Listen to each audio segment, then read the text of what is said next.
because,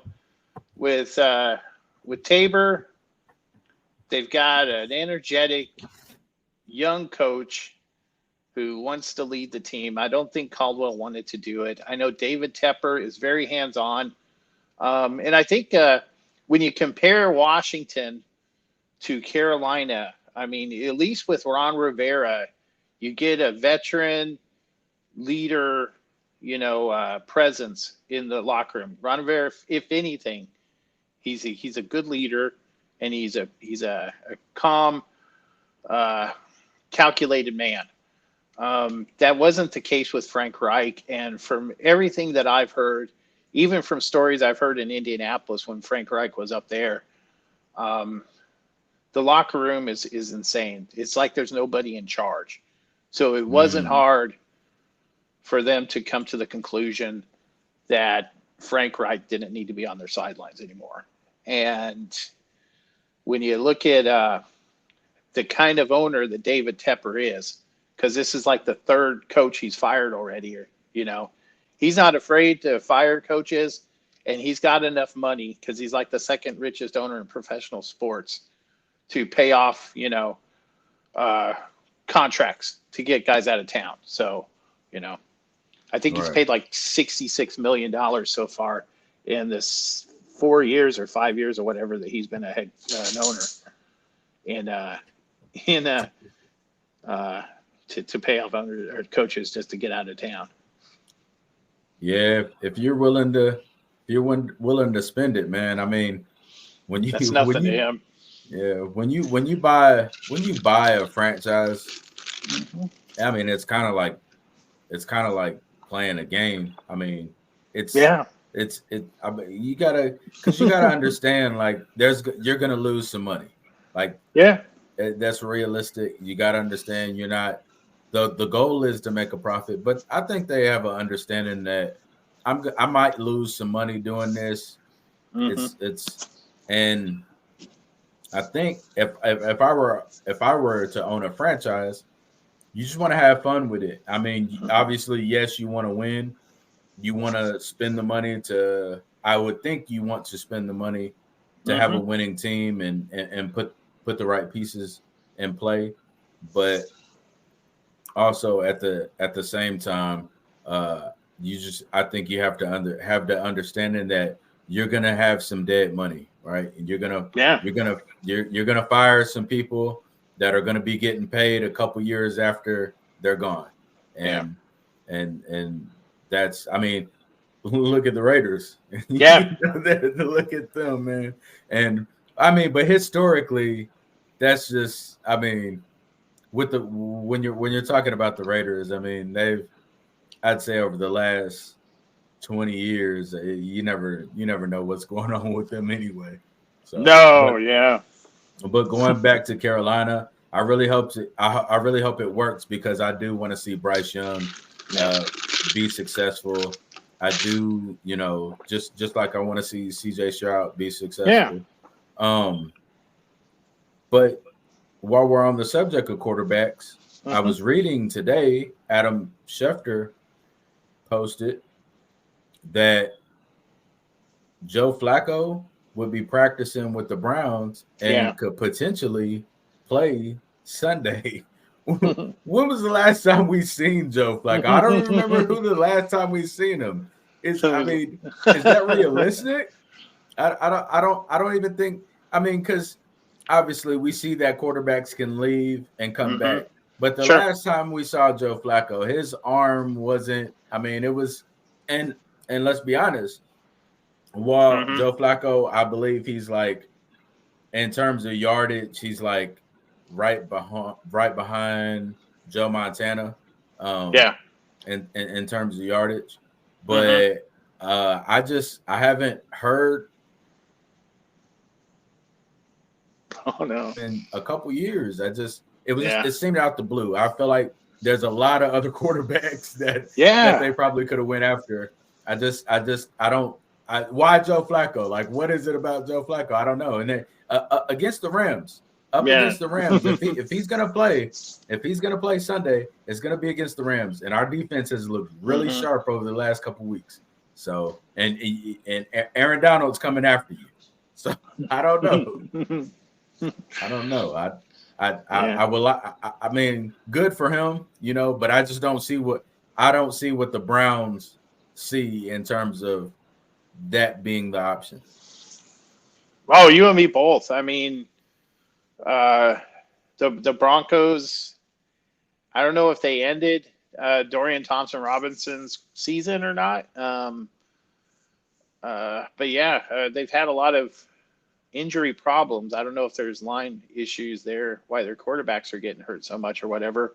But the last thing you want to do with an offensive line that can't protect the quarterback is throw an old man back there, that's not mobile, I mean, he played a little bit with the Jets last year. Joe Flacco did, but he's 38 years old. And it wasn't like he was blazing trails when he was 25 years old, I mean, Joe Flacco was not, he's got a huge arm. There's no doubt about that. But I don't know if that's the right, guy for the job as well. I mean, there's a lot of teams that whiffed on the trade deadline, and they're paying for it now. And I think the Browns, who were like 7-3, they're 7-4 now. I mean, they're a playoff team, but I don't know how long they can sustain that because they lost their stud on defense. I don't know how long he's going to be out. There's a yeah. I mean, but yeah, they've got such a good team. They've got good running backs. Jerome Ford is doing amazing. You've got Amari Cooper. They're third in the NFL in rushing right now. Their defense is amazing. Their defense like seventh in scoring. They only allow like 19 points a game, and that's a big reason why they're so successful. And they're 7-4 and just a couple games back of Baltimore. Baltimore. Mm-hmm. But yeah, there's so many teams out there that. And with all the quarterbacks that are going down right now, I mean, it seems like a pandemic, with Deshaun Watson going down and then his backup going down. Who knows why they picked Joe Flacco out of everybody, I don't know if he was working out with the team or why they decided that he was the guy to lead them from here on out. It just doesn't really resonate with me either. I don't understand that. Yeah, and I could see if they were a team that was known for like the big plays upfield, like the big pass plays upfield, it would make more sense. But they kind of lean on the run and the short passing game. From what I can see, I mean, it hasn't been the big flashy plays. So I don't understand that one. I really don't. But like, with the Browns and they played Denver, and Denver is on a 5-game win streak. Yes, sir. And it's looking real realistic that they're going to make a decent run, man. I mean, when you look at their schedule, they can, when you look at the schedule, they really can make the playoffs. And especially when you look, the AFC is still kind of wide open for for the middle of the road teams. The AFC is it's open. So I think, because obviously, we know we got Baltimore, Buffalo, Kansas City, but and Pittsburgh is in there too. But I think Denver has really figured out their identity. Sure. And I think they're moving full head of steam now. Like they've bought in to what Sean Payton is offering. They've bought in and it's working. I think Russell Wilson is extremely comfortable. I think Russell Wilson is more comfortable right now than he was his last year in Seattle. Yeah. And it looks good, man. I mean, what are your thoughts? How you feeling? Oh, I feel great. I mean, the two toughest teams that we have coming up, we play the Texans this week, and then in 3 weeks or in the middle of December, we play the Lions. And those are both away games. We got 3 straight away games.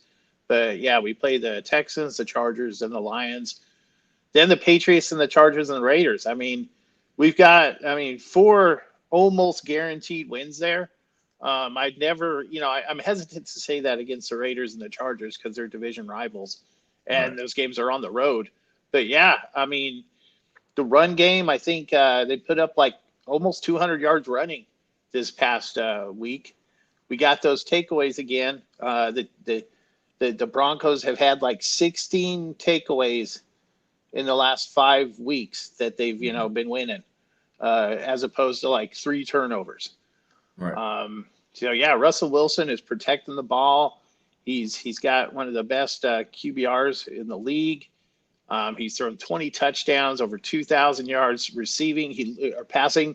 He looks comfortable. I mean, we talked about that a couple of times on the show here. He really looks like he's comfortable, especially on third downs when they need to make a play and he needs to extend the plays and do that magic that he does, running inside the pocket and running outside, and just creating more time for his receivers to get open. I don't know if anybody's better than that right now in the NFL at just creating time for his receivers to get open and then finding them. And the chemistry that he has with Cortland Sutton right now, I don't think should be slept on as well. Those two are really, really hitting it off. I would like to see Judy get more involved, and Mims, our second-round pick out of Oklahoma. He's only caught a couple of balls. He had a huge game, second game of the season, over 100 yards, but hasn't done much since then. But still, the chemistry between Sutton and Wilson, he found his man, and those two are just hooking up. It's beautiful. Javonte Williams has had a really good games, but he's not the only one. I mean, Russell Wilson ran for over like 40 yards himself, and that was something that he wasn't doing earlier in the season, because usually Russell Wilson is guaranteed to get you 40 to 45 yards a game rushing, but he wasn't doing that. But now he is. So, and that's just him extending those plays and seeing holes and taking advantage of, gaps between the secondary and the line and getting up there and getting those first downs. And I know Sean Payton was always big on the play option and the run game on first and second down. And he's getting back to that, and they're getting really comfortable with it. And he's got the perfect quarterback to play for him if it's 2nd and 4, or even 2nd and 7, or 3rd and 7, 3rd and 4, Yeah, I mean, I think Wilson and Peyton have really figured each other out, and they're really complementing each other. And, of course, that defense, man, they bend but they don't break. There are so many takeaways that I see in the other teams or in our red zone. It's just really awesome to watch. And we've got great special teams. We're on a roll. I think we can win 10 games, which is like 4 out of the next 6 games, and make it to the playoffs. Because our opponents are kind of weak. The Lions have been shaky the last couple of weeks. I mean, they got just crushed on Thanksgiving. The Packers just torched them, especially at the beginning. That first quarter, I was like, I got up to go to the bathroom, and all of a sudden it was like 22-8 or something like that. I was like, what is happening here? Right. And, Goff is still turning the ball over, and you can't do that. I mean, the Broncos have like the most turnovers in the NFL in the last 5 games. Right. So, so the Lions are beatable. The Texans are tough. It's going to be a tough game. I really am looking forward to seeing C.J. Stroud and how he responds against a really tough defense like the Broncos. But other than those 2 teams, we got the Chargers, we got the Patriots, we got the Chargers again, and then the Raiders. Okay, yeah. That's 10 games. I think we can win 10 games. I agree. You mentioned the Texans, and I don't know if you saw that Texans and Jacksonville Jaguars game, but that was a really good game. And I am very excited that is a rivalry. Yeah, in that division with CJ Stroud and Trevor Lawrence. If they could give me that once out of the twice they play each other, I'm not a fan of either team. I just love good competitive football.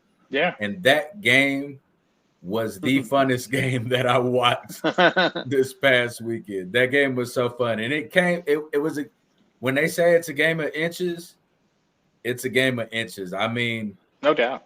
A foot longer, and that field goal is good, right? Yeah.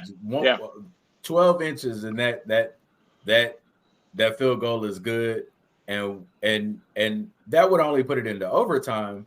Sure. But it was such a fun game to watch. I almost wanted to see it go into overtime, Right. Like I had other things to do and other games to watch, right? But I still wanted to see that go into overtime. That game was so fun. I forgot to mention, because we were talking about AFC teams, Jacksonville is one of the best AFC teams record-wise. Yeah. Right now, they're one of the best AFC teams. Yep. And while they're one of the best with an asterisk. And I say with an asterisk because they've beat some good teams. Sure. But they haven't beat the good teams. They haven't even looked competitive against the loss. That loss to the Raiders, I mean, not the Raiders, to 49ers was so bad. Like, it was just, and so that loss alone makes me put an asterisk next to them. I'm just not so sure. Yeah, that game, and even the first game that they played against the Texans, that was like week 3. They got destroyed by 20 points to them. And like you said, I mean, they play in a weak division other than the Texans, and nobody expected the Texans to be any good this year, but they play in a weak division. They haven't really they've beaten the Bills, but the Bills are beatable. They played the Saints, they played the Steelers, and beaten all those teams. They play the Titans twice a year. They play the Colts twice a year. The Colts are a train wreck right now. And even Trevor Lawrence said, he's a little upset that the Texans are so good and CJ Stroud is so good because he doesn't like and that's the two mentalities that you get, because Trevor Lawrence said that. I thought that was kind of interesting. He's like, I'd rather not have any competition because I just wanted to go to the playoffs.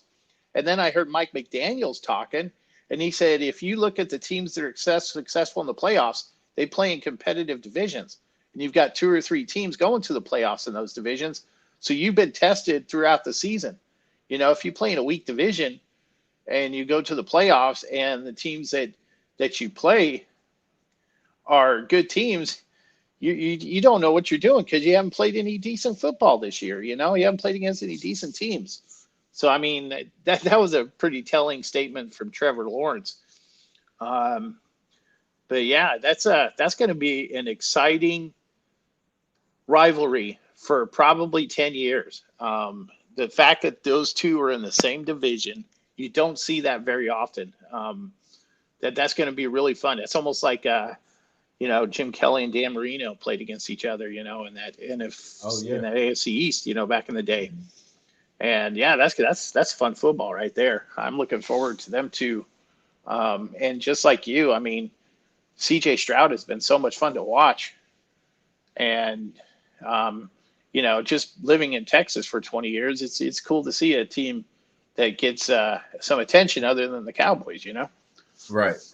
And it was mentioned, like you said, that the teams that go to the playoffs with easy divisions don't succeed. They don't do well. Cowboy fans are going to hate me. Yeah. But that's what it is. That's why when they get to the playoffs, it's an issue. And you look back, look back when we won the Super Bowl. We had to compete hard in that division. We had Seattle, Arizona was good that year. Yeah, I know they dropped off, but every team in that division was hard. It was hard fought, and San Francisco was. We had been losing to San Francisco year after year after year up until in the playoffs when it counted. But that's my biggest issue with Cowboys. They haven't been in the discussion. I mean, because it's about narratives. So last week, last week it's like, oh, well, look who the Cowboys have played, right? And none of the teams that they've beat have a winning record. Exactly. I was going to say that. They played like 3 teams with a winning record, and they've lost all 3 of those games. Right. Yeah. So when you look at that, you have, and we're jumping from the AFC to the NFC real quick, but you have Philly, San Francisco, and then Detroit. But like you said, Detroit's a little bit shaky. But when you look at that, even with Philly and San Francisco alone, Dallas can't beat either one of those teams. I don't think they can beat Detroit either. You might be right. I just, and Cowboy fans, I love to rag on them because here's my thing with Cowboy fans is every year they feel like this is the one, right? And it's been that same thing since the 90s, right? It's been 26 years, whatever, The self-anointed America's team.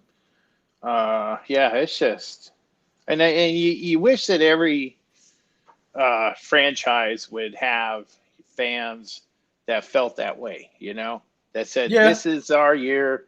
We're the best team. We're America's team, all that other stuff, because if you look at the Texans, for instance, they played against the Jaguars this past weekend, and they didn't even sell out their freaking home game, man.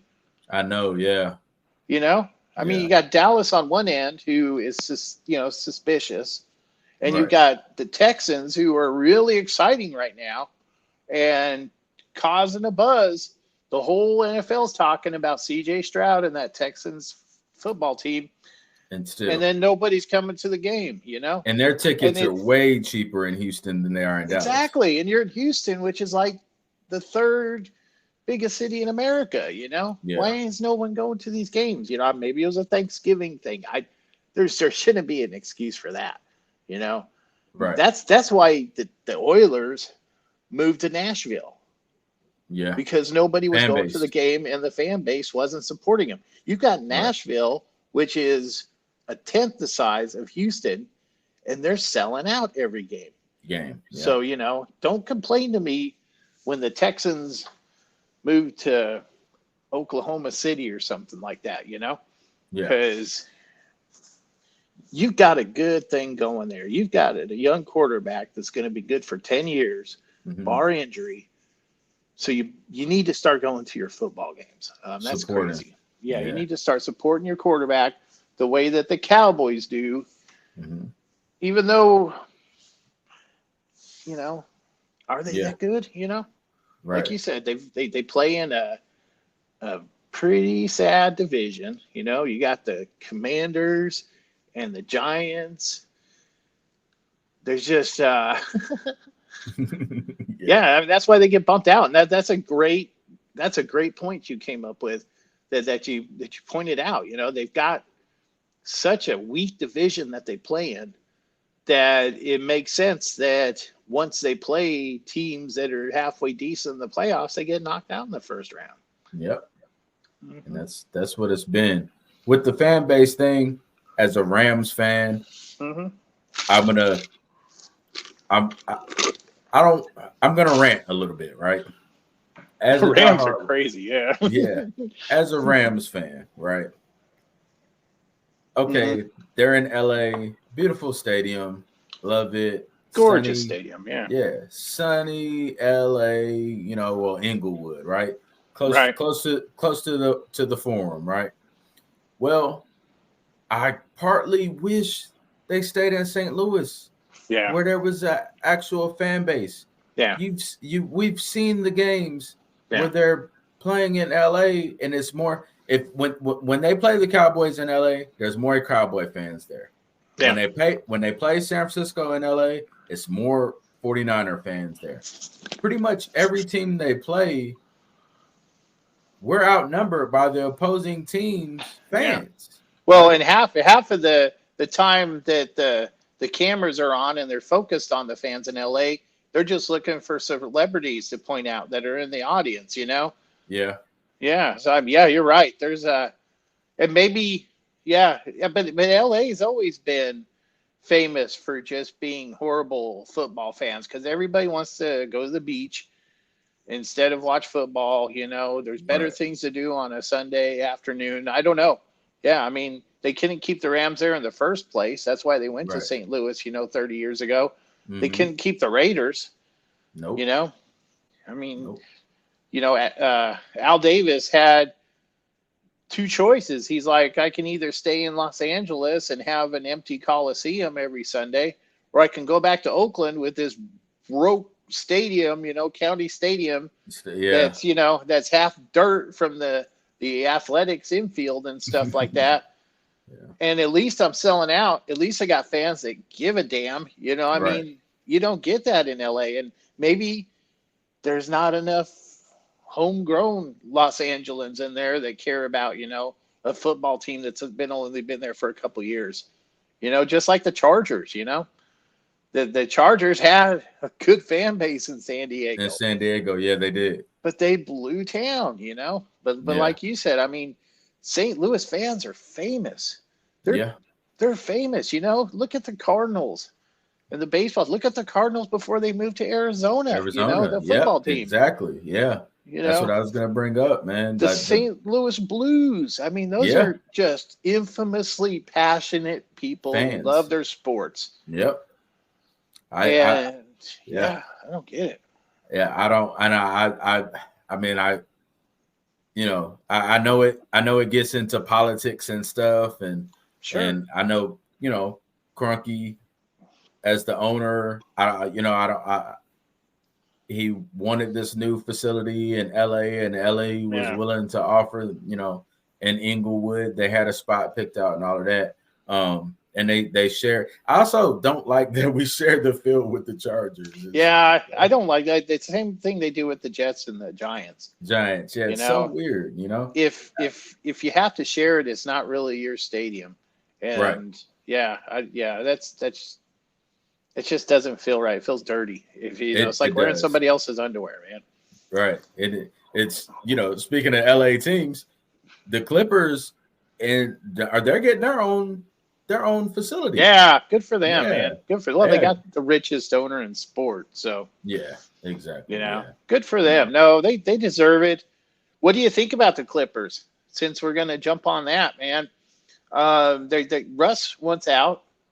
Yeah. I've heard a lot of people say that there's better places where he can kind of ride off into the sunset with. There's too many selfish players I've heard on the Clippers now, especially with the introduction of James Harden, this year and stuff. But as a Lakers fan that you are and stuff, I don't know if you pay much attention to the Clippers, but that hasn't been going too well this year. It has not gone well. And if you don't think James Harden is a problem, go look at how well Philly has looked without. No doubt. Go look at Maxey is playing at the highest level that he has played. I love Maxey. He is the fastest player in the NBA. He is, he's fun to watch. He has been solid. Everybody on the team has increased production. I have just seen great things from the Sixers since James Harden has been gone. And James Harden had this whole, what was it? I don't play in the system. I am the system. Well, look, buddy, your system, you being the system, is not working no matter where you go. It hasn't. I mean, it worked a couple years in Houston when he was the MVP and stuff. But when he started coming to, the preseason out of shape and, always complaining about everybody else and stuff, the Clippers or the Sixers, they gave up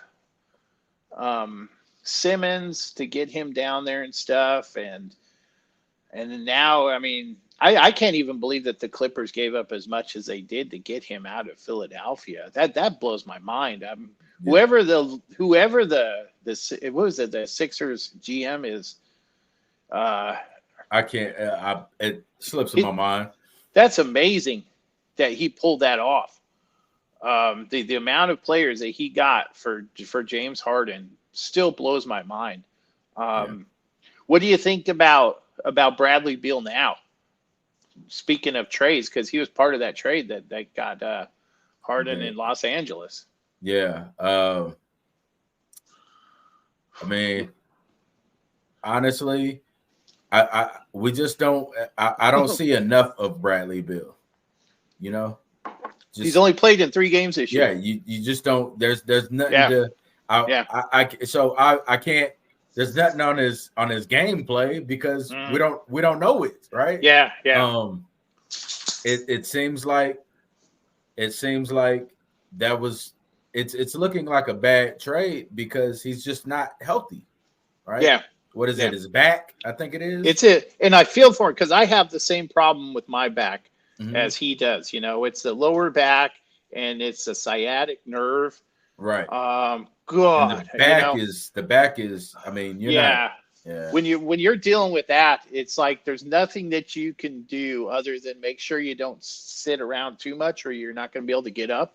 But I can't imagine playing basketball with the level of athletes, the most athletic, sport in professional sports. Right. I couldn't imagine playing basketball with a sciatic, injury. So I can, that's something. I mean, I had trouble taking a shower when I injured my back and I had sciatic problems and stuff. Just sitting down or standing up was painful. I can only imagine trying to dribble a basketball and compete with, 6'7", 230-pound men, Right.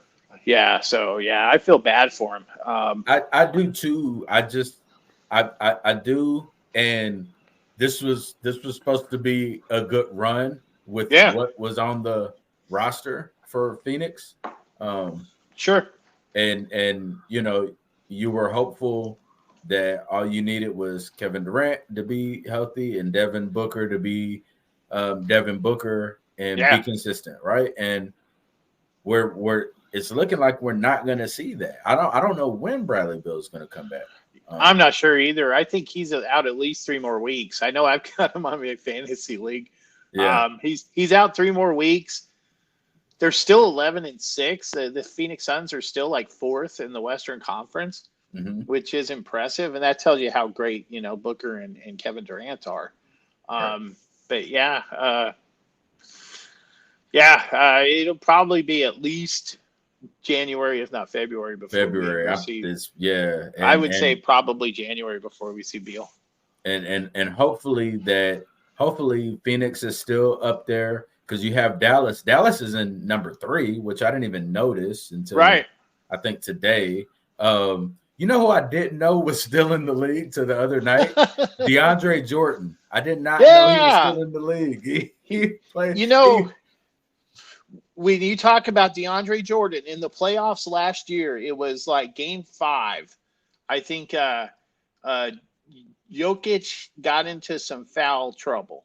And that was the game that we actually won the championship in. Jokic got into foul trouble in the second period. And that stud in Miami, the center, he was killing us. And Malone put Jordan in. And that guy locked him down. Jordan played his butt off. And it was so great to see Jordan just this past couple of days against the Clippers with Steven Jackson on our team. Just back to Lob City and stuff. It was amazing. It was fun, right? Yeah. I think he scored like 20 points or something like that against his old team and stuff. It was so incredible. He looked like DeAndre Jordan from 10 years ago. I thought for sure DeAndre Jordan had retired. No. He has been such a tremendous influence on our younger players, and he has been clutch coming off the bench. Probably as good as any bench player that we have on our team. I mean, he comes in when Joker or even when Aaron Gordon or MPJ goes on the bench to get some rest, he goes in there. But I think more than anything, and we've got a lot of great veteran leadership on the Nuggets, he's probably the best. Yeah. And he's so good with the fans. The fans love him. He interacts with the kids and the arenas. Yeah. He's just like, I didn't know he was like this in the Lakers. He almost got a bad rap because the only time you ever saw him, he was just posterizing other players. You never saw him, the other aspects of outside of the court. But he is just a tremendous human being. He's a tremendous leader. He's a great role model for the younger players. But at the same time, and especially the last 2 years that he's been with the Nuggets, he has been solid, even as old as he is, coming off the bench when we need somebody to give Jokic a breather. It's been incredible. Yeah, I saw that, and they played an outstanding game against the Clippers, even with who was that? Pretty much everybody. I mean, Jokic was dealing with the lower back pain. Gordon. Well, Gordon's been out for a couple of games. Yeah. Just injuries that people who are 6'10", go through and stuff. Go with through, the knees and the back and stuff like that. Right. But Gordon, and I mean, we've been missing our point guard all for pretty much a month now. It's been a tough month, but we've got guys like Jackson. We've got guys like DeAndre Jordan. MPJ's done really good filling in and being a leader and stuff. It's been really crazy. And then Jokic, he's pretty good for at least like 25 to 30 points a game and 10 assists and 10 rebounds. I mean, the guy is unbelievable. So when you have somebody like that as the leader of your team, who just, constantly produces every night when he's playing, the rest of these guys, just are following suit. They're following his lead, and it's fun to be a Nuggets fan right now. I can tell you that. Yeah, with the Lakers, oh man, I tell you what, as a Lakers fan, man, I get so frustrated because I listened to all of this in the offseason about Anthony Davis is bulking up. He's getting strong. Oh, he's in the best shape of his life. And all that. And then I watched him against Joel Embiid last night. And I was like, he's getting thrown around. I mean, Joel Embiid had his way with Anthony Davis. It was like, I mean, Joel Embiid was eating his breakfast, lunch, and dinner. When's the last time you saw a Lakers team lose by over 40 points? Exactly. Yeah. What was it? 44 points? 44 points. 138. When has LeBron let that happen his whole career? Exactly. His whole career. Yeah. That goes back to the Sixers game. That Sixers team, though, man. Yeah. Maxey is a stud. Embiid is just continuing where he left off last year. Right. The Sixers are tough, man. I'm loving the Eastern Conference. The Celtics are living up to the hype. I think Porzingis has he caught on with that system the first game. Yeah. He's been really fun to watch. The Bucks are starting to gel. The Sixers had just one of the funnest teams to watch in the NBA, especially because of Maxey. Yeah, but the Lakers, I mean, you guys are still in contention, and you've got the best, one of the top players in NBA history. Yeah. And you can't be mad at LeBron. Oh yeah, no.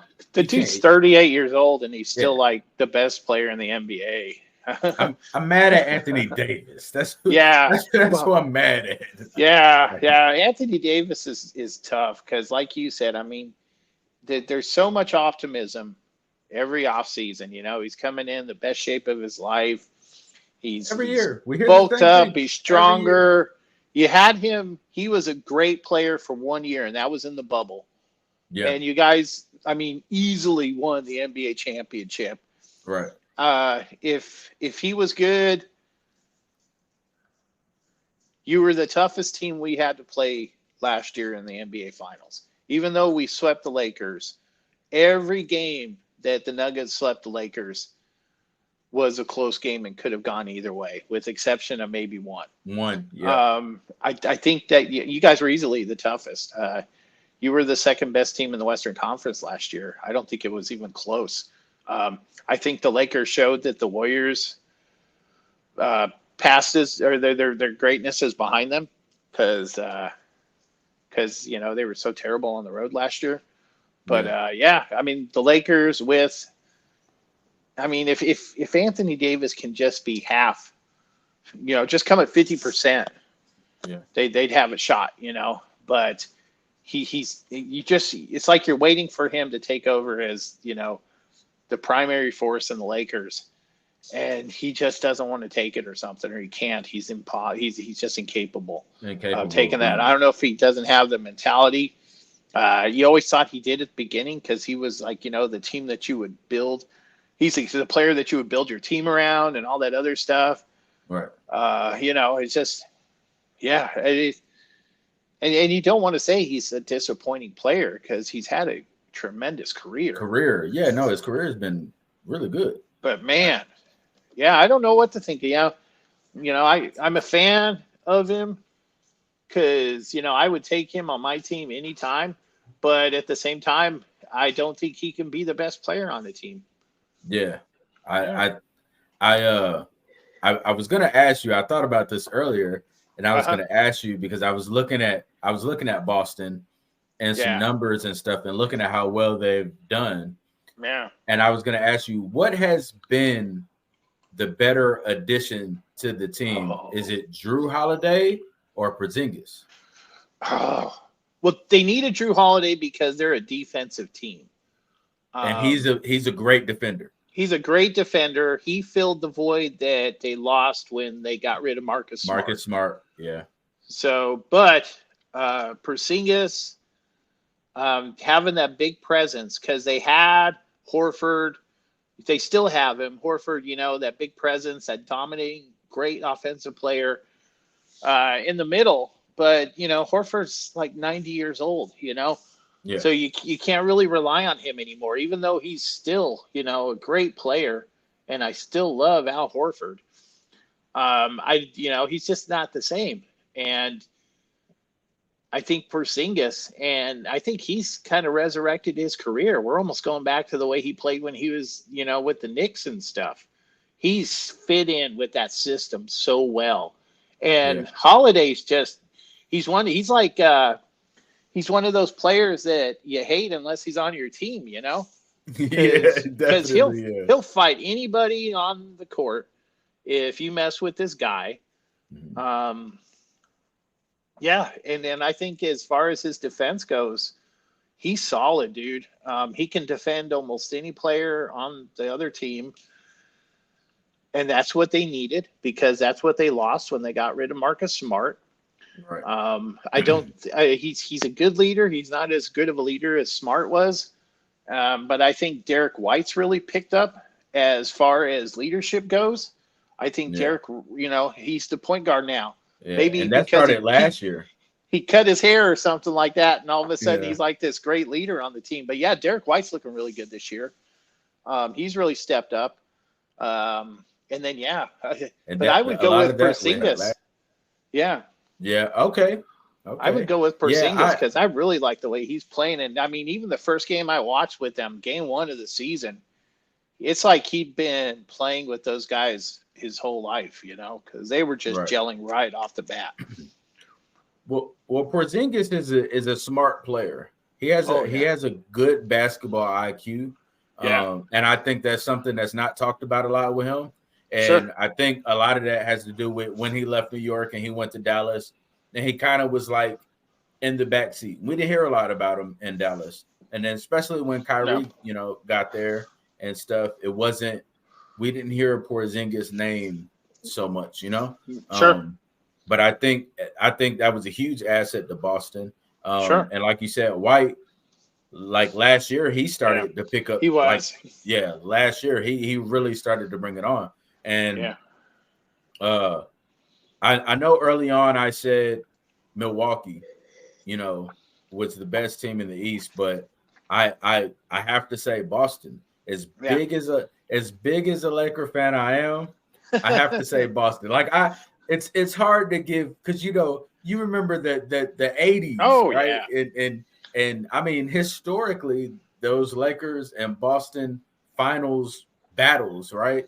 And so it's hard to give Boston a high praise, but sure. I have to give credit where credit is due. I have to give them that kind of praise because Boston is really, really solid. I did have a chance to watch them play this year, and I was like, oh man, that's really solid. I watched last night I watched Milwaukee and Miami. Sure. And that was a pretty good game. I was a little surprised though, that Lillard, he's I don't know, like I still feel like we don't have the same Lillard that we had in Portland. Well, Lillard, even in the first game of the season, it's almost like he didn't feel comfortable with the team.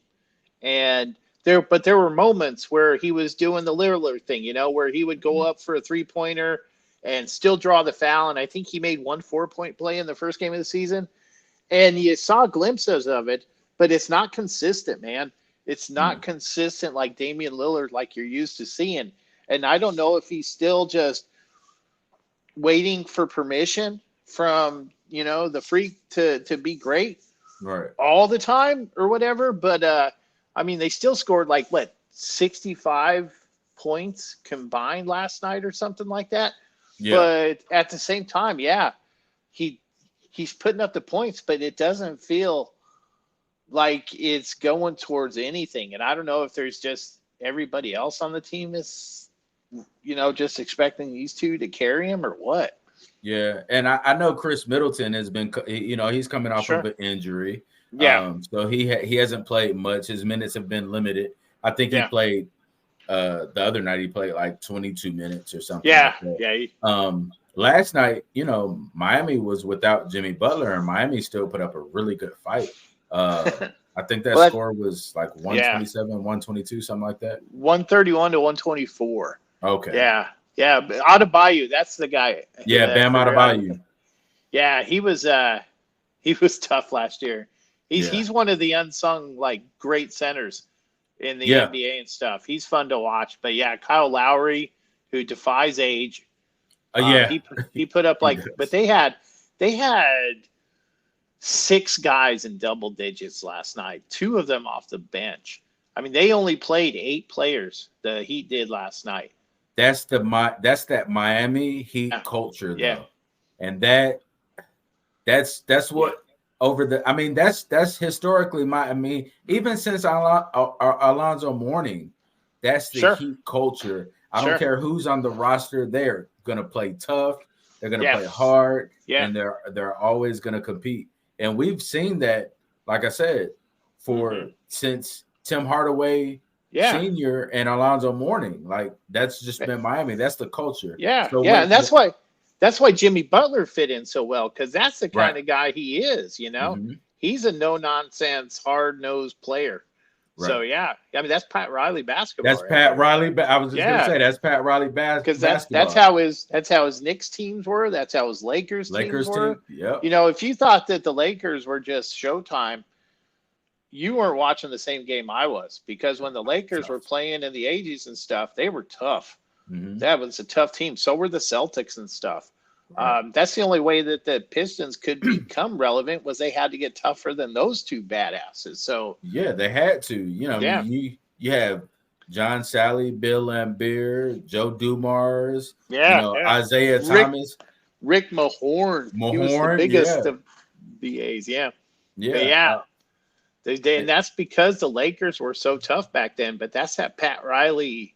Mm-hmm. That's the kind of player he was. That's the kind of coach he was. Now that's the kind of manager he is. Right. And I mean, and Spoelstra he's amazing. The work that he's done with the Miami Heat. He doesn't get enough credit since he's become. I don't think he does. I think he's one of the best, one of the best coaches in the NBA. You've got, of course, Pop and Malone's getting looked at now because of the success of the Nuggets. Right. But yeah, I think Spoelstra is probably one of the top 5 coaches in the NBA. Yeah. And it's so funny because we talked about a couple of weeks ago how weak the coaching is in the NFL. Just with the number of folks getting fired. I think they said like between 7 and 10 coaches will probably get fired in the NFL this year. Yeah. But then you turn around and you look at the NBA, and there's great coaches getting fired because there's so many other great coaches available. You've got Doc Rivers sitting around waiting for somebody to call him and stuff. There's so many good coaches in the NBA right now. It's fun.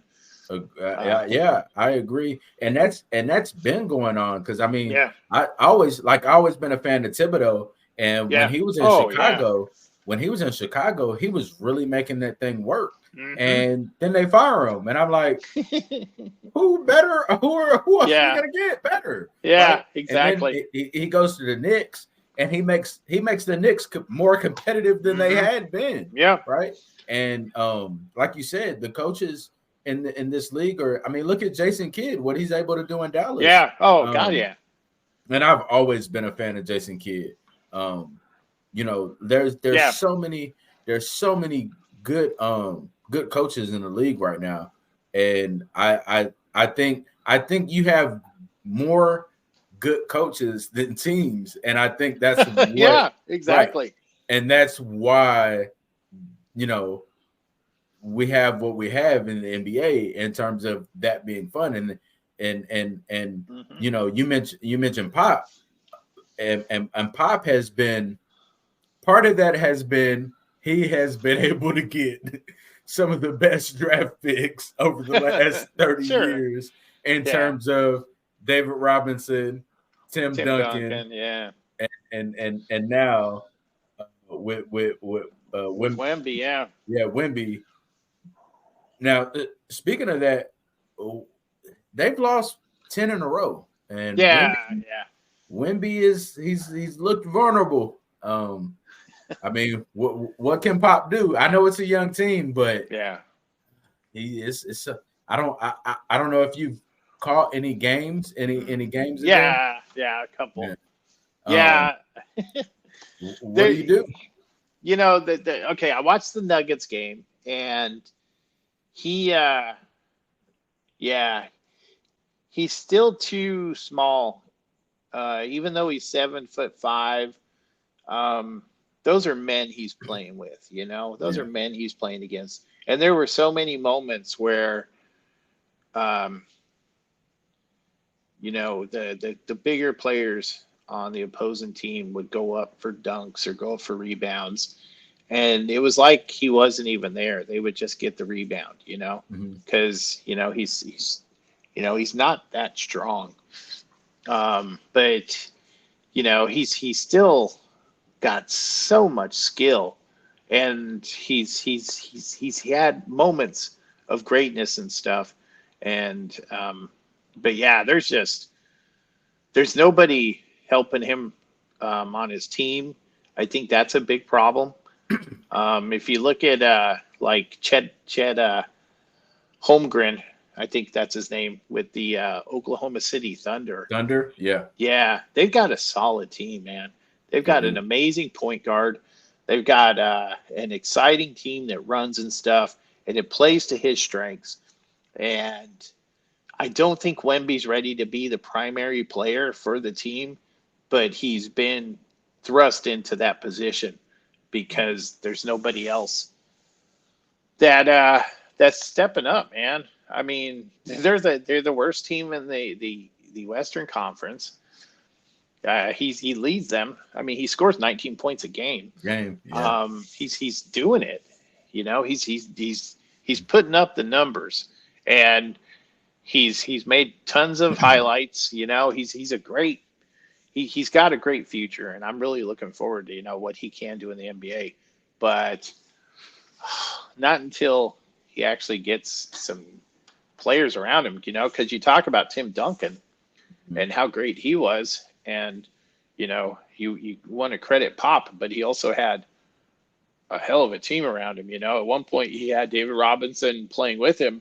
And then he got Tony Parker, and then he got Manu Ginobili. And, I mean, there were so many great players that just, supported Tim Duncan, that I think that's what Wemby needs right now before supporting cast. We can even begin to take him serious as a threat in the NBA. Yeah. That's fair. I agree. I didn't think he was a game changer necessarily when he was drafted. Put the team on his back and just And I know a lot of people felt like because of his length and because he could handle the ball at his height.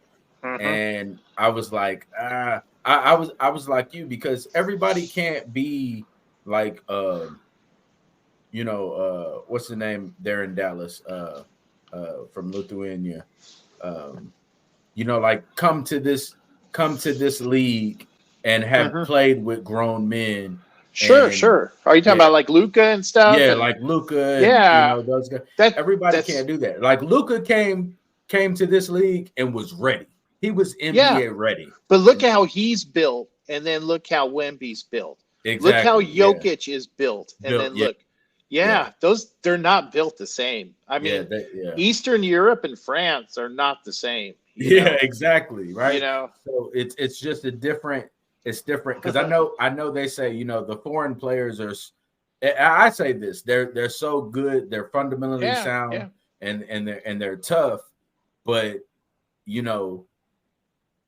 Wemby just doesn't have that. Yeah. He's if you have a great, let's say you have a great forward, right? A great small forward, right? He needs to be matched with like a really good small forward, right? Something like that. Yep. But he's not a guy that where it's him where he can't carry a team. No, absolutely. Yeah, he can't carry a team. Yeah, I agree.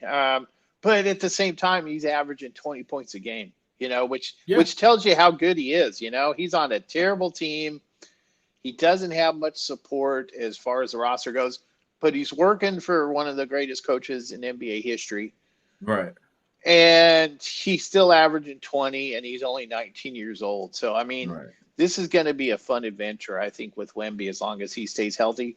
But everything that I've seen as far as his conditioning, his pre-routine, before the games, I mean, I've seen him like on the sidelines with no shoes on, doing these drills to stretch his feet and stuff. I mean, there's all kinds of this preparation that maybe he learned while he was playing in Europe or whatever. Right. Or just maybe he had to learn because he's, probably been tall his whole life. There's so many good habits and so many good fundamental skills that he has that I think he's gonna do something, and I think the Spurs are gonna be really good for a long time with him as on their team and stuff, as long as they can build around him and stuff.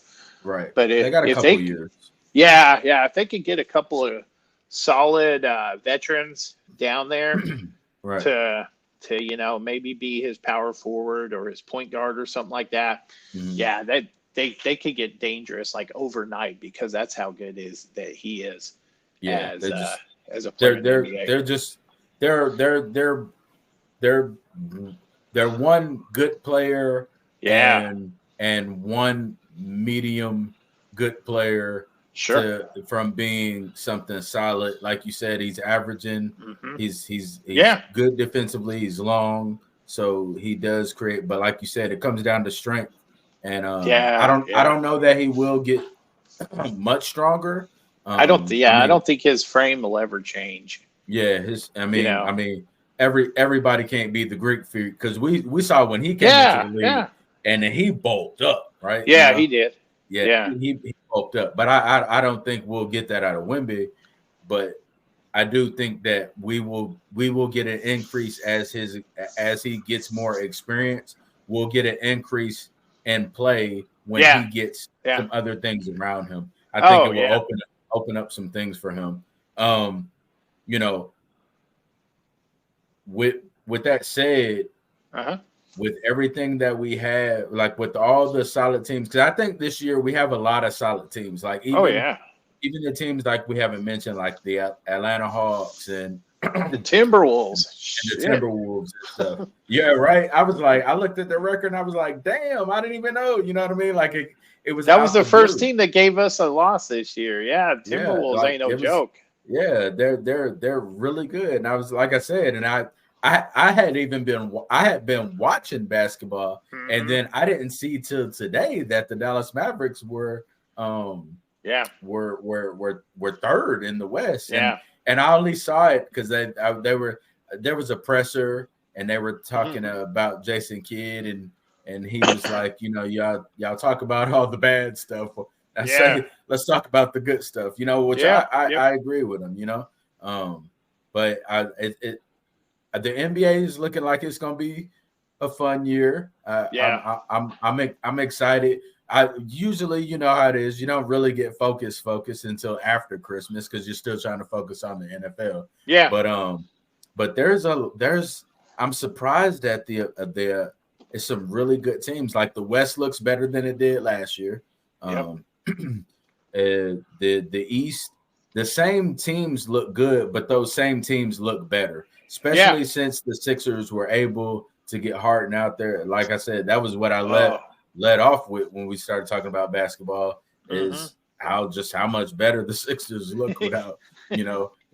Well, the only team that's not looking good is the Clippers with James Harden. Yeah. I know it. And the thing is with the amount of talent that's on that team, I mean, Yeah. I know Westbrook is from LA, and I know he wants to be in LA, but Yeah. that's not working. No. If he could go to any other team, where does he fit? In your opinion, where does he fit? I think Westbrook would do well in Miami. I think he would fit in well with that kind of system. He's a tough SOB. Yeah. I think he really good in Miami. I think he would do well going back to Oklahoma City because That's what I was thinking. That's what I'm thinking. He wouldn't even have to be the point guard because their point guard is a stud. Right. But as fast as they move and as good as they're playing this year, I think he would fit in so well, and they would love to have him back. I'm certain of that. Yeah. I don't think there's as much animosity towards him as there is towards Kevin Durant and the way that he left and stuff. Yeah. Yeah. But I mean, the Thunder is like one player away from being a threat to win the title. That's how good I think they are right now. Right. The Timberwolves, yeah, I wouldn't even mess with them right now. If I was just leave it the way it is. Yeah. Well, even the Houston Rockets, he might be good down in Houston because they're having a good season too. Surprisingly. That was another team that's really surprised me down there. Yeah. How well. I mean, they're over 500, which usually when you're 20 games into the season or whatever, and you're in Houston for the last 10 years, you're already, hoping the season was over. Yeah. Yeah, definitely. I agree. But yeah, there's so many. There's a lot of good players that need just one guy, but I think those two. I think he would do so well in Miami, and they could really use him down there. And Yeah, and the Thunder. I think that's the other one I would send him to. That's what you would go with. Yeah. Yeah. I mean, like you said, the Mavericks are playing lights out. Mm-hmm. I like how well Kyrie and Luka are playing together. They're two of my favorite players to watch. As far as I'm concerned, Kyrie is like the most gifted player in the NBA. Skill wise and stuff like that. He is so good. He is so good. When he takes basketball serious, he's the best player in the NBA. When he's not worried about flat earthing and getting his COVID shots and stuff like that, he's the best player in the NBA. And Luka's just one of the most exciting players in the league. So, that's a fun team to watch. I know I listened to an interview that Mark Cuban did, and they were talking about Kyrie. And he said, if you look past all this silly stuff, like the flat earthing and the COVID, he wouldn't get the shot last year or a couple years ago or whatever. He's a great teammate. He's got tremendous basketball IQ, and he is just so good at just playing this game. I mean, he's the reason that the Cavaliers won the NBA title when they beat the Warriors and stuff, as well as LeBron did, he was the reason. If LeBron didn't have Kyrie Irving, they would not have won the NBA championship that year. That, and if, Draymond hadn't got ejected, or had to sit out game 5 or whatever, but part of it. Yeah, that's part of it. But Kyrie won them a title. And I thought that was so cool that he said, no, I'm not sticking around. I'm going to Boston. I'm going to try and win one on my own. He did the anti-LeBron and the anti-Durant. And went off to Boston, and he almost did it, He was a good fit with them.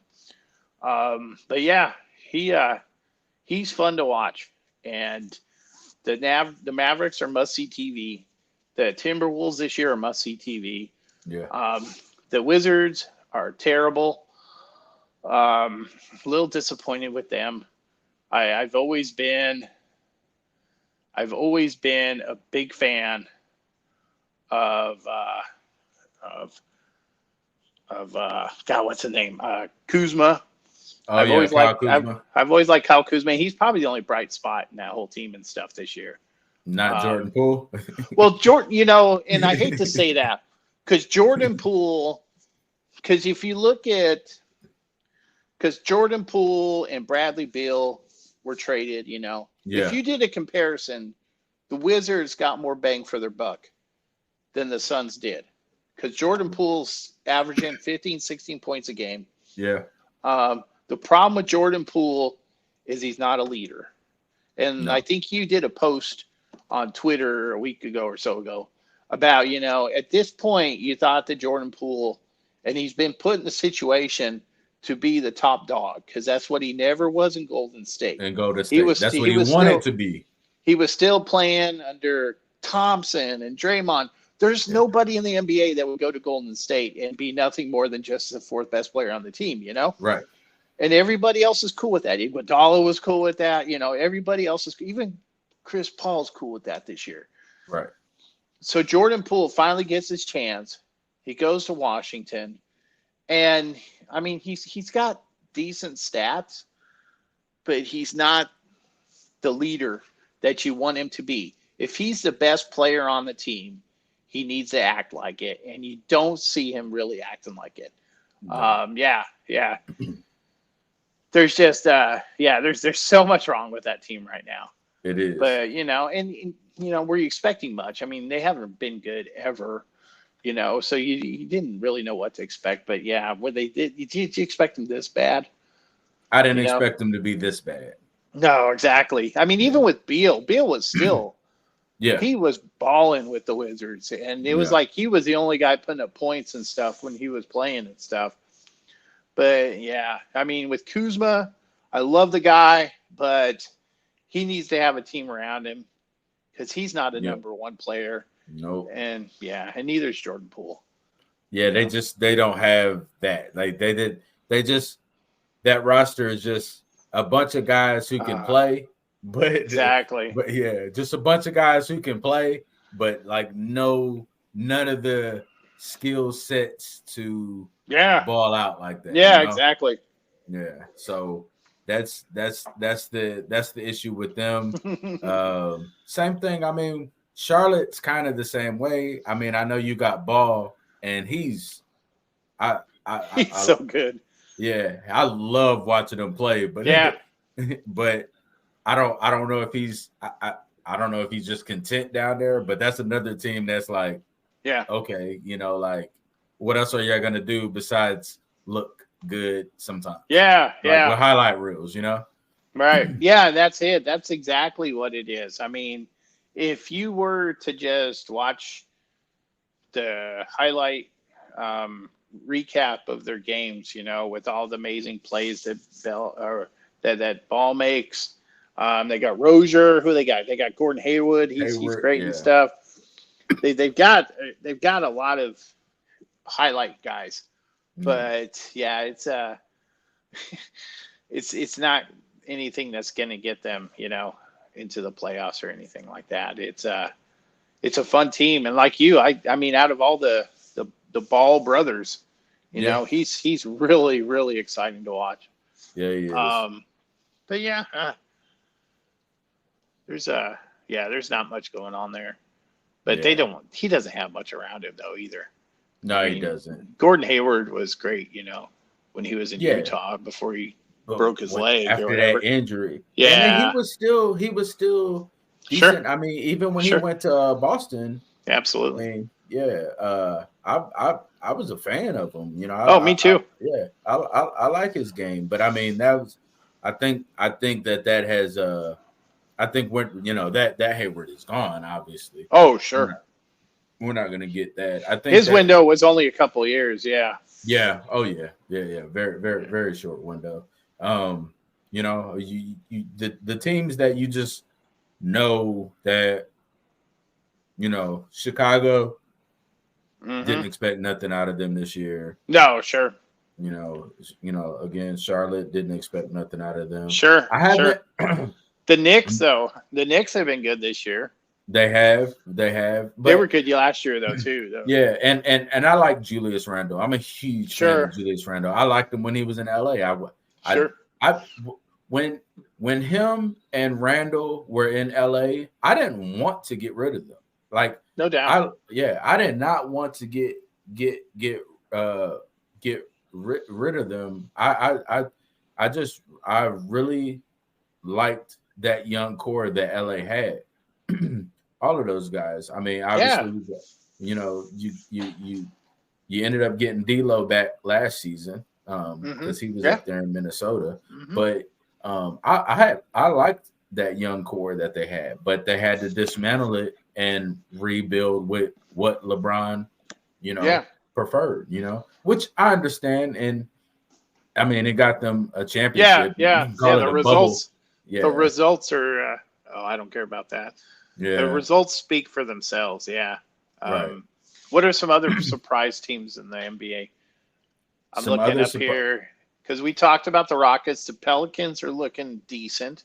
Right. They're in the. Zion's actually playing. So. Yeah. Exactly. Yeah. That's what I was gonna say. The Clippers are barely hanging on. Yeah. What do you think? Do you think their best years are behind them now? Yes. I mean, it was looking that way last year. Yeah. I know they have a better road record this year, but that still doesn't mean much. They've only won 3 out of 9 games at home. Most of the news that comes out of there is Draymond, beating up other players. Yeah. But yeah, I think their best years are behind them. They don't even have a winning record right now. I think right now it's about the younger players. Sure. I think the younger players are taking over. I think,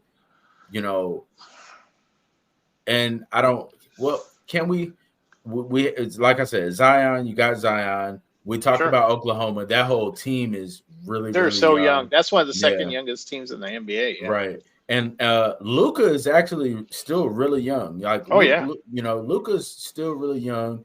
I mean, Phoenix is is one of those older teams that's not really old, but they just look old because they have Kevin Durant. But I mean, when you really look at it, sure, like they're not really an old they're team. not. It just Booker looks like is young. Beal's young. Yeah, Booker is young, right? Well, you bring that up. Is you bring that up, and then you wonder why the Warriors got rid of Poole instead of keeping him around. Was he that bad of a teammate? Poole Were they just not ready to give him the team yet? So let's go back to the punch with Draymond. Right. So here's the thing. I like Draymond Green, and we know he's an asshole, right? We know he's an asshole. But you want him on your team, yeah. But you want him on your team, and yes, he does some dirty stuff. But we love they love the bad boy Pistons. Yeah, the bad boy Pistons did the same stuff. Like, you know what? If I'm Klay Thompson, what Draymond did to Gobert is exactly what I want every player on my team to do. If I'm Gobert, I'm pissed that none of my players did that to Green. That's what I was thinking, because when Rudy Gobert was being choked up like that, I was like, where is his teammates at? Where's everybody at? Exactly. I'm wondering why my guys aren't pounding on that guy. Where's Karl Anthony Towns? Because he was standing right there. Why didn't Karl Anthony Towns have his head in a lock? But the thing is, Karl Anthony Towns is who we know Karl Anthony Towns to be. Yeah. Jimmy Butler told us this 3 years ago. You're right. You're right. Jimmy Butler told us this 3 years ago. You're right. So he's Karl Anthony Towns is who we know him to be, who Jimmy Butler already told us he was. So it's not surprising that he didn't do anything, right? So you're right. But when you look at when you look at Draymond Green, there was a time in this league where every team wanted a Draymond Green. Sure. Every team wanted that on their roster. I want that on my roster, right? Yeah. But he's even more than that, because he is. He has such a high basketball IQ. His passing ability. He's like their all-time assist leader or something. His spacing, the way he understands how to space the floor and move and get people in the right position. That's big, right? Yeah. So he's more than the tough guy, right? Yeah. So it with all of that, with Golden State, regardless of them being on the decline or whatever, I still have so much respect that, for one, they were able. That was all, that whole team. It wasn't really. I mean, we could say, okay, they went and got Kevin Durant. All right, cool. But for the most part, that team was built in house, right? And it started being built with Mark Jackson. Yeah. Right. Built in house. Mark Jackson was part of drafting. Oh yeah. I think they would have won as many titles with Jackson as they did with Steve Kerr. Agreed. I think Jackson's a better coach than Steve Kerr. I say this all the time. I agree. I agree with that 100%. So I'm not saying anything about Steve Kerr. I like him as a coach. I think he's he's dude. Great guy, great dude. But Mark Jackson, come on. Yeah. But no, Golden State. I although they're in the West and I'm a Laker fan, I have so much respect for the organization just as a whole. And but it still makes me wonder why they got rid of Poole. Okay, so that's what we were talking about. Okay, that's what we were talking about. So I was talking about with Draymond, and we know he's an asshole and all of that, right? But I feel like, because when you go back and look at that, right, and when he punched Jordan Poole, right, the question should be, how comes nobody helped Jordan Poole? Yeah, like coaches did, but none of the other players really, right? Yeah. Well, the thing that hits me with all of that, I've seen interviews with Jordan Poole after that, and he had nothing but great things to say about Draymond Green. Okay. You know, even after that, all that happened and stuff. I mean, he's yeah. But Because what are you gonna say? Right. Yeah. Exactly. Mid-season. What else are you gonna say though? Yeah. So I mean, but didn't he win the Finals MVP or something? I mean, Jordan Poole. I don't know. Yeah, I'm not sure, man. Jordan Poole. I think the biggest issue was I think Jordan Poole was. I think in his head, he felt like the team is getting older. I'm next up. I'm the star. Right. I'm gonna be the one that takes this. And I personally think he just got a little ahead of himself. Okay. Sure. That's what I think. I think he got a little ahead of himself, and I think that caused some rift. Yeah. And Golden State's one of them organizations where if you're causing rift, sure, go. You know what I mean? Sure. Gotta go. And so I think that's what it was. I think it was on both ends. I think part of it was him wanting to go. Yeah. He wanted to have his own thing. And I think part of it was like them saying, okay, well, if you're causing the rift, we would like you to go as well, you know? Sure. So I think it was on both ends. I get that. Yeah. Yeah. I mean, maybe part of me I really like Jordan Poole. Maybe part of me thinks that, you know, there's still something he can do in the NBA. You know, there's still, I think he can leave his mark. He's very young and very talented. Right. But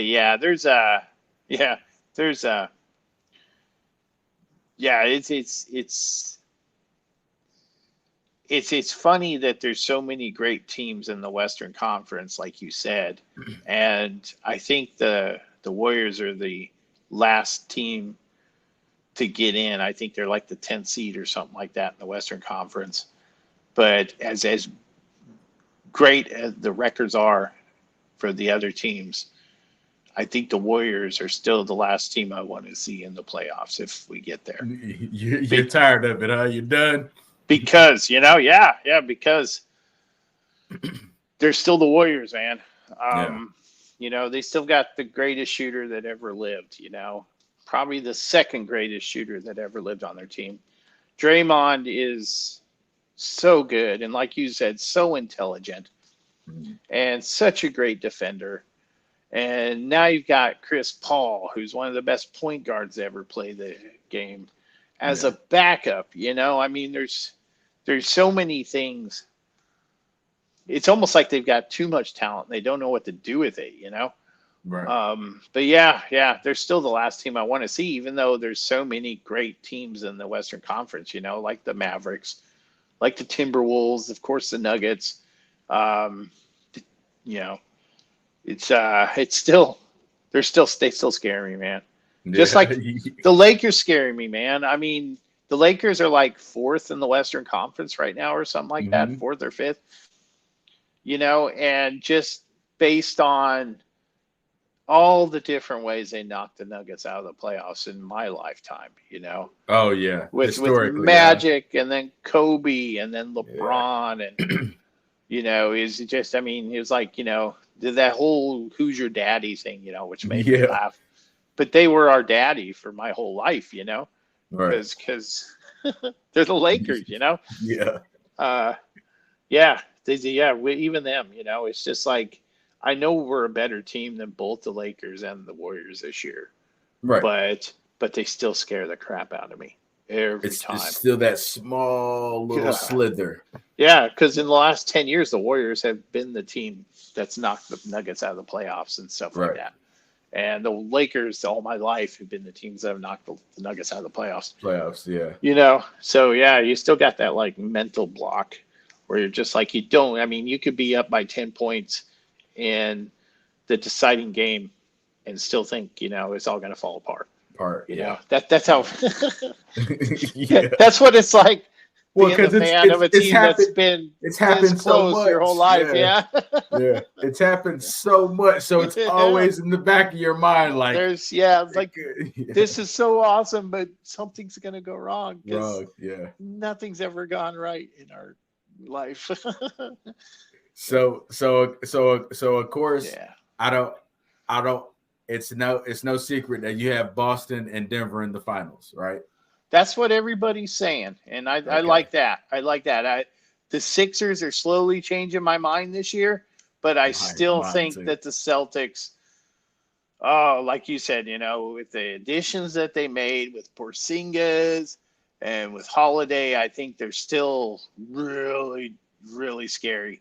But yeah, the Sixers, and then I don't trust the Timberwolves yet. They are strong, but I still think it's us against the Celtics in the finals. Okay, I got you. So I'm gonna still stick with Milwaukee out the East, just because that's just because who I picked early. Yeah. And I'm not. It's too early for me to like jump off of it, even though I'm really excited about Philly and Boston looks really good. So I'm still going with Milwaukee, and I'm one of those people. I know people are like, "How are you a Lakers fan and you don't think they're gonna make it?" Yeah. You want to? Yeah, I want to pull for the Lakers. I want them to be, but as a I'm also very realistic, and right now I have Denver coming out of the West. So and I know I'm gonna get a bunch of boo from Laker people, but but that's just what I see. Real quick, before we get out of here, all right. There's a big game on Sunday between Philadelphia and San Francisco 49ers. Yeah. Who do you got? Oh, you know what? It doesn't feel like Philadelphia knows how to lose right now. They should have lost to the Bills. They should have. I mean, you take out the fact that the Bills, their players were dropping balls, their kickers were missing field goals, everything that happened in that game.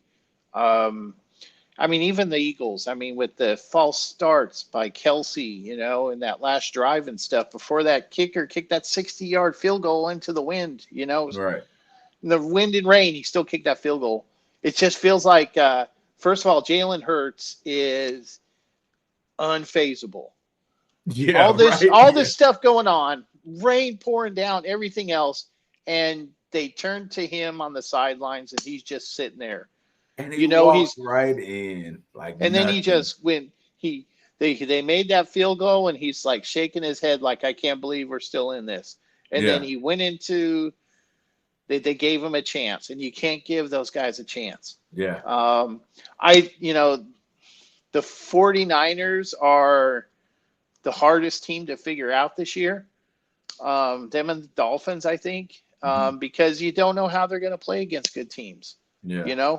But right now, the Eagles, it feels like they play their best against the good teams. They came back and they beat the Bills. They came back and they beat the Chiefs in Kansas City in terrible conditions. Right. Kansas City's supposed to be the team that wins in the conditions like that. But all of a sudden, their players can't catch footballs. That they aren't thrown into their body and stuff. Right. But I got the Eagles winning that because until he loses, I'm not going to pick against Jalen Hurts right now this year, man. Okay. I think he's the MVP. I think he's the best player in the NFL. I think he's the best quarterback in the NFL right now. It feels like they've got this extra, something that just they can't lose. And give me a score.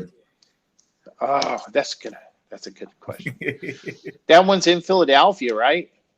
Yes. Okay, so let me double check. Okay, that's going to be a big scoring game because I don't think either of them have really good defenses. Well, the 49ers do. No, I take that back.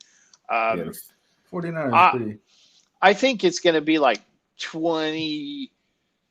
27 to like 21 with the Eagles beating the 49ers.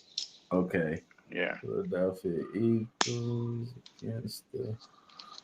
So Yeah. let's see. Let's look at that. You know, yeah, they're because everything tells you, okay, the 49ers have one of the best running backs, one of the best receivers, you know, but they have the quarterback. They don't have everything they have. They don't have Jalen Hurts. And that guy's just amazing. Right. You know, A.J. Brown didn't even play well this past weekend, and they still won, you know.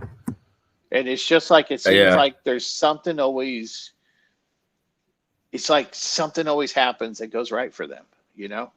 Right. It's the exact opposite of the Cowboys, where it's like something is going to go wrong and they're going to blow it, you know. But it's the opposite for the Eagles, you know, where fortune falls on them. I have Philadelphia winning 27 to 24. Oh, wow. We're like great minds think alike. 27-24 is what I have Philadelphia winning by. And I do think that it is going to come down to the wire. I think this is Philadelphia. They're the heartbreak kid. They're the heart attack. They're probably winning on the last drive. They're probably down with 3.5 minutes left. They're down, and they drive and they score with 1:20 left. Right? Yeah. And their defense holds for like the last play, right? Something like that. So that's what I have. I hope it's that exciting. Right. I bet you the NFL's pissed because this year they've got Jacksonville and Cincinnati playing on Monday night. Oh, yeah. And I bet you they wish that they had San Francisco and Philadelphia playing on Monday. Yeah, because they have a 3:00 game. And that game definitely should be a prime time game. Yeah.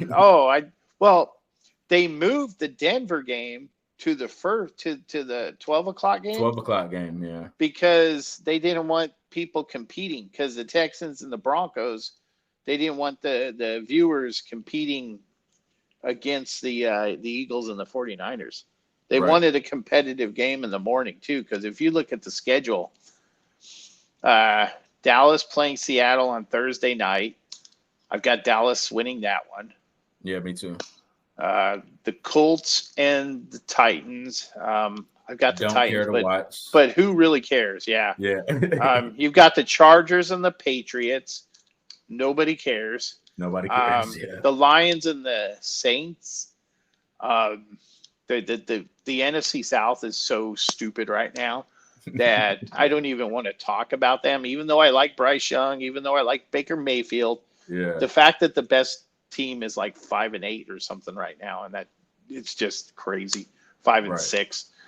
The fact that the Panthers are 1-10 and still have not been eliminated from the playoffs. From the playoffs, right?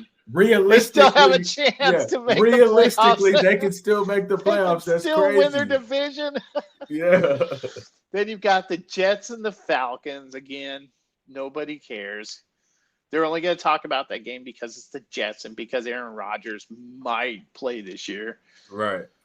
The Steelers and the Cardinals, nobody cares. You've got Washington and Miami. Nobody cares about that game. Yeah. Then you've got the Texans and the Broncos. So that's the only game that's got any kind exciting. It's got any kind of sauce and stuff. Yeah. Tampa Bay and Carolina. It's a bad week other than the Eagles and the 49ers and the Broncos and the Texans. I mean, you got the Rams and the Cleveland Browns. That's important to me. The return of Joe Flacco. And this game, we still can make a run at the playoffs too. Yeah. There's nobody that wants to win the NFC West so far this year.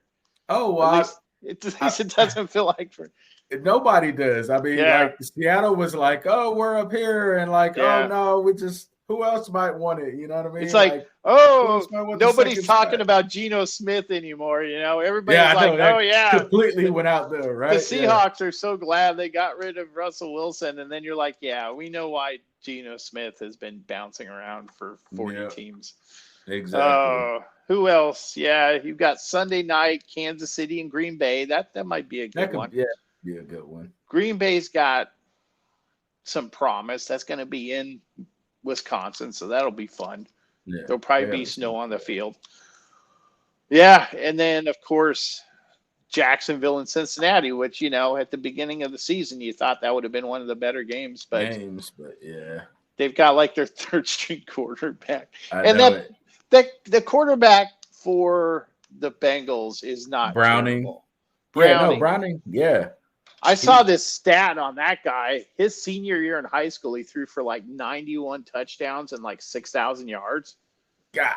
He's if you look it up, that Browning kid, he's got like the most prolific season in the history of high school football, not just his state, the entire country. National. Okay. Yeah, he had like a crazy season where he like completed like 600 of his passes and 70% of his throws, and he scored almost 100 touchdowns and threw for almost like 7,000 yards or something crazy. It's one of the. It's almost like Tecmo Bowl, or the Madden numbers and stuff. It's so ridiculous. Madden on rookie. Exactly.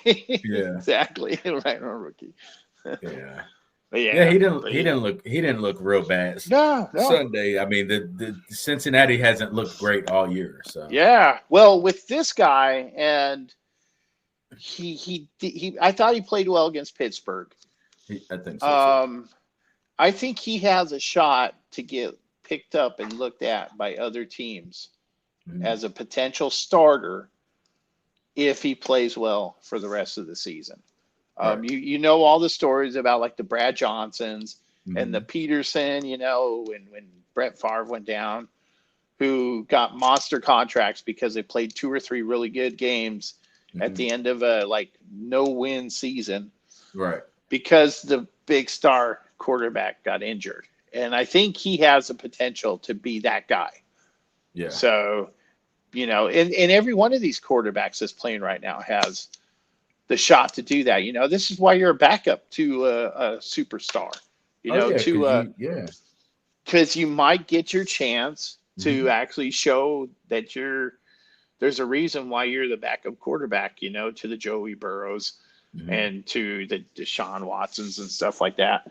And yeah, you it's up to you now, There have been men who have blazed that trail before you, and most of them didn't work out, but every once in a while you get you're not gonna get. I mean, we had one Tom Brady do that, you know what I mean? Yeah, right. Yeah. And as far as I'm concerned, Tom Brady was responsible for ending Bledsoe's career. Exactly. Drew Bledsoe's career, as far as I'm concerned. Right.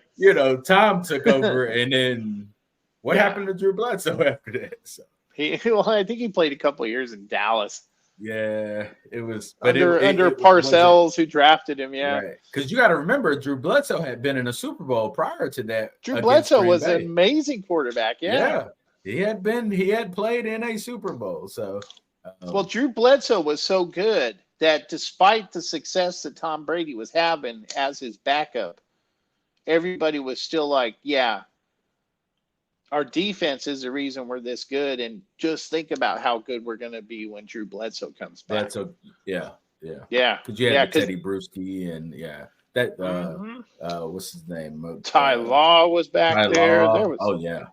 That was a solid defense. Yeah, that was the team that got introduced as a team in the Super Bowl for the first time, instead of the individual players getting introduced. But I'm sorry to bring bad memories like that up to you. You know what? Me and my that uncle was a great just game. Talking. Yeah, me and my uncle just talked about this. It's like New England wasn't even supposed to be in the Super Bowl. No, and as far as I'm concerned, that was a rule made up in the middle of that game against the exactly. Raiders. So, yeah, it should have been the Raiders. Story, I'm sticking with it. Yeah, I don't care, because anytime the Raiders lose, I mean, you're a Broncos fan. I hate the Raiders. But you're right. That they shouldn't have even been playing in that game. No, but Tom Brady made a career out of it, so I can't knock Yeah. him. He's Nope. arguably one of the best quarterbacks to ever play the game. That's right. And, a lot of people would be like, well, how can you say arguably with all his rings? Like, I mean, we could say arguably because a lot of the early ones were due to the defense and, the fact that they played in a shitty division for 20 years too. That too. Who was that? Somebody just brought that up too on Sports Center. That was Alex Smith that brought that up. Alex Smith brought that up. I've been saying that for 20 years, you know. Like, I mean, who are you playing against? You were playing against a sorry Miami and against a sorry Jets. Against Mark Sanchez-led Jets and whoever played for the Bills for 20 years. Right, exactly. Yeah. You had I mean, we all know the Bart Scott and with the Jets and all of that time period where the Jets were okay, but they weren't that. If you look at their Super Bowls, if Pete Carroll doesn't mess up and decide to throw the ball and instead runs, they don't win that Super Bowl against the Seahawks. No. If the Rams score more than like 5 points or whatever it is in the most boring Super Bowl in history, they don't win that one either.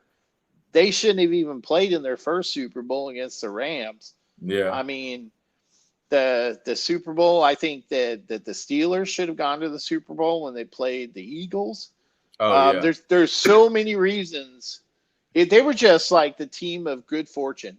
They had a sorry division that they played in, and things just bounced their way.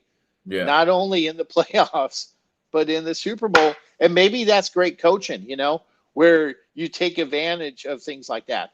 But if you look at the players that Belichick put around Brady, they weren't that, they weren't worth mentioning, the Super Bowls that they lost to the Giants, they couldn't catch. I mean, you remember Giselle or whatever her name is, Brady's husband, talking about, he can't catch his own passes, all that other stuff on the elevator. Right. There's no reason why they should have won all those Super Bowls. But they did. And was it because they had Brady? And Atlanta, I don't know. Atlanta just shot themselves in the foot. Oh, I mean, that was like Atlanta. 34-3 or whatever. Right. Yeah. Exactly. I mean, and they didn't just shoot themselves in the foot like once. They were like just let's just take an automatic and shoot our feet off. Like they just, it was just, I was like, what are y'all doing? Like that was just bad. Yeah, and if you look at the way that like Julio Jones was playing in the first half of that game, he was like having probably one of the greatest receiving games in NFL history. Yeah. The catches that he was making and everything else, that's another game they should not have won. So if you look back, Panthers Super Bowl, sure. That could have gone either way because that game was won on, that game you think more about the Janet Jackson, and Justin Timberlake. The wardrobe malfunction, the wardrobe malfunction. Yeah. There's the Patriots are like this close to having no Super Bowls instead of like 7 or 8. So exactly. Don't even get me started. Yeah, Tom Brady. he is a great quarterback, but I don't think he's the greatest of all time.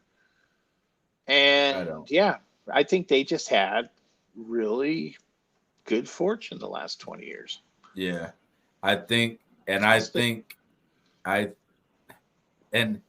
know people are, even when he went to Tampa, when they beat Kansas City, Kansas City had 0 offensive line, and even still was like, and that was just like like I don't even they had like 3rd string offensive linemen throughout the whole O line and Patrick Mahomes was running for his life that whole game. The whole game. And when he was like sideways laying down, still was able to make that throw, I was like, whoa, like So that I know people are like, well, they were close and it was almost, but they won, so whatever, it is whatever. what it is.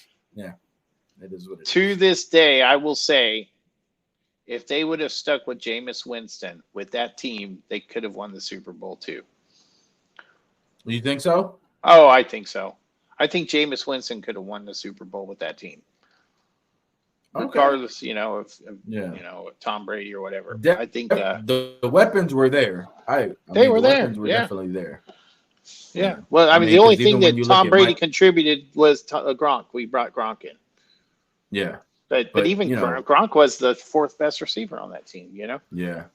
Because Mike Evans says he's almost been ahead his 10,000 yard season. Dude, no, he hit 12,000 the other day.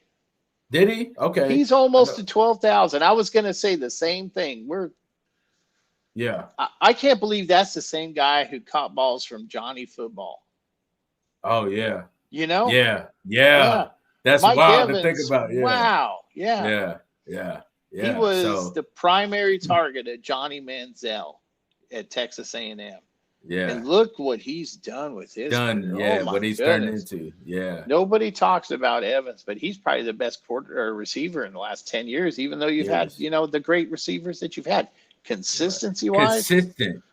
He's been doing it, man. He's hit 1,000 yards receiving over the last 10, 11 years. I can't even tell you when the last time Johnny Manziel played in the NFL. I don't know. It's been, I don't know. But this guy's still continuing to produce. Yeah. I love Mike Evans, but he was the best player on that team that won the Super Bowl. Yeah. And super consistent. Well, man, I'll be watching college football too this Saturday because it's all the championship games. Championship games. So I'll be watching all of that. So next week we'll talk some of that. Cool. We'll talk the Niners Eagles game, of course. Yep. Some more NBA. We'll get all into it. Yep. Cool, man. All right, man. Good seeing you, man. Good to see you. Take care. All right, you too. All right. Bye.